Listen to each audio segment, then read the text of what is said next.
Speaker of the House called the president an imposter. The guy 63 million people voted for, the guy who won an electoral college landslide, the speaker calls an imposter. That's what's happened to our country, to this Congress. The speaker's statement says it all. The Democrats have never accepted the will of the American people. Democrats don't trust the American people. The American people who wanted to send someone to this town who was willing to shake it up a bit, they don't trust that. And they have tried to do everything they can to undo what the American people decided on November 8th, 2016. They've been out to get the president since the day he was elected. The whistleblower's lawyer, the whistleblower's legal team said this, January 30th, 2017. President been in office about a week. Coup has started. First of many steps. Next sentence, impeachment will follow ultimately. I guess we're in the final step. Started 3.5 years ago. Congressman Tlaib started this Congress.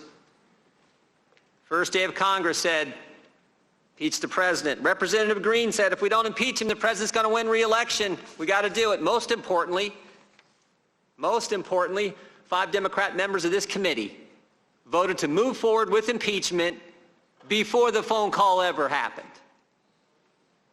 The truth is, the attacks actually started before the inauguration, even before the election. The ranking member talked about this in his opening statement. July 2016, FBI opens an investigation, so-called Trump-Russia coordination, collusion, which was never there.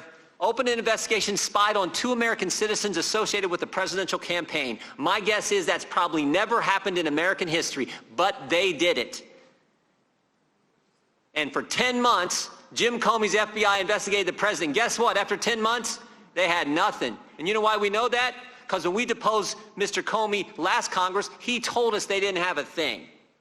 No matter, Special Counsel Mueller gets appointed, and they do a 2-year, $40 million, 19-lawyer, unbelievable investigation. And guess what?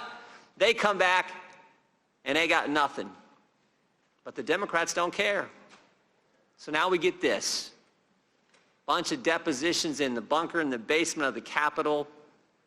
Witnesses who aren't allowed to answer questions about who they talked to about the phone call. We get this.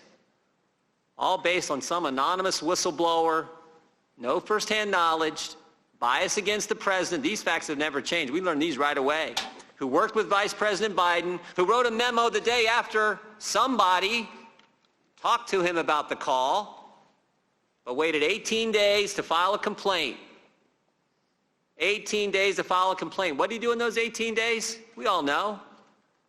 Ran off and talked with chairmanship staff. And then hired the legal team that I just talked about. One of the steps in the whole impeachment coup, as his legal team has said. This is scary what these guys are putting our country through. It is sad, it is scary, it is wrong. And the good news is the American people see through it all. They know the facts are on the president's side. As Representative Stefanik said, 4 facts will never change. We got the transcript, which they never thought the president would release. Shows no coordination, no conditionality, no linkage. We got the 2 guys on the call, President Trump, President Zelensky, who have said, nothing wrong, no pressure, no pushing here. We got the fact the Ukrainians didn't even know aid was held up at the time of the call. And most importantly, we have yet to have one witness tell us that any evidence from anyone that President Zelensky did anything on investigations to get the aid released. Those facts will never change. The facts are on the president's side. The process is certainly not. It has been the most unfair process we have ever seen, and the American people understand it. Those 63 million Americans, they understand it, and frankly, I think a lot of others do as well. They see this for what it is, and they know this is wrong, especially wrong, just 11 months before the next election. I yield back.